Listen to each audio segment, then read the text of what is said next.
திருவண்ணாமலை தீபத் திருவிழாவிற்கு எங்கிருந்து எத்தனை பேருந்து எப்போது இயக்கம் வெளியான அறிவிப்பு.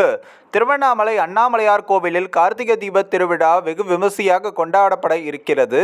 அது மட்டுமில்லாது மகா தேரோட்டம் இன்று நடைபெறவுள்ளது. பரணி தீபம் மற்றும் மகா தீபம் ஏற்றப்படும் நாட்களில் கோவிலுக்குள் குறிப்பிட்ட எண்ணிக்கையிலான பக்தர்களுக்கு மட்டுமே அனுமதியும் வழங்கப்பட்டுள்ளது. திருவண்ணாமலை அண்ணாமலையார் கோவிலில் மிக முக்கிய திருவிழாவான உலக புகழ்பெற்ற கார்த்திகை தீப திருவிழா கொண்டாட்டம் தொடங்கியுள்ளது. அந்த வகையில் திருவண்ணாமலை கோவிலின் முக்கிய உற்சவங்களில் ஒன்றான மகா தேரோட்டம் இன்று நடைபெற உள்ளது.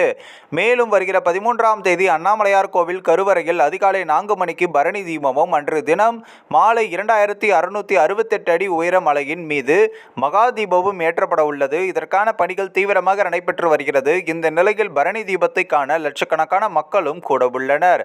அது மட்டுமின்றி இந்த நிலையில் திருவண்ணாமலை அண்ணாமலையார் கோவிலின் உள்ளே 7500 பேருக்கும், மாலையில் ஏற்றப்படும் மகாதீபத்தை காண 11500 பேருக்கும் அனுமதி வழங்கப்பட உள்ளது. இதனிடையே தற்பொழுது கனமழையின் காரணமாக ஏற்பட்ட மண்சரிவால் பெரிய அளவில் திருவண்ணாமலையில் உள்ள மலையில் பாதிப்பு ஏற்பட்டது. இதனை கருத்தில் கொண்டு அதிகளவு மக்களை மலையில் ஏற அனுமதி மறுக்கப்பட்டுள்ளது.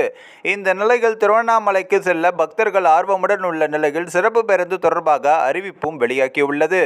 இது தொடர்பாக அரசு போக்குவரத்து கழக இயக்குனர் வெளியிட்டுள்ள அறிவிப்பில், தமிழகத்தின் மிகவும் பிரசித்தி பெற்ற கார்த்திகை தீப திருநாள் 13/12/2024 மற்றும் பௌர்ணமி 14/12/2024 முன்னிட்டு 12ஆம் தேதி முதல் 15ஆம் தேதி வரை சென்னையிலிருந்து திருவண்ணாமலைக்கும் மற்றும் பல்வேறு இடங்களிலிருந்தும் பேருந்துகள் இயக்கப்பட இருப்பதாகவும் அறிவிக்கப்பட்டுள்ளது. அந்த வகையில் சேலம், வேலூர், காஞ்சிபுரம், புதுச்சேரி, கும்பகோணம், கோயம்புத்தூர், மதுரை, திருநெல்வேலி மற்றும் பிற இடங்களிலிருந்து திருவண்ணாமலைக்கு சென்று வர ஏதுவாக சிறப்பு பேருந்துகள் இயக்கப்பட இருப்பதாகவும் அந்த அறிவிப்பில் கூறியுள்ளது. தொலை தூரங்களுக்கு இயக்கப்படும் சிறப்பு பேருந்துகளுக்கு www.tnstc.in மற்றும் TNSTC அபிஷியல் ஆப் ஆகிய இணையதளங்கள் மூலமாகவும் இருபுறமும் முன்பதிவு செய்து பயணிக்க வழிவகை செய்யப்பட்டுள்ளது. எனவே திருவண்ணாமலை செல்லும் பக்தர்கள் மேற்படி பேருந்து வசதியினை பயன்படுத்திக் கொள்ள இதன் மூலம் கேட்டுக்கொள்ளப்படுவதாகவும் தெரிவிக்கப்பட்டுள்ளது.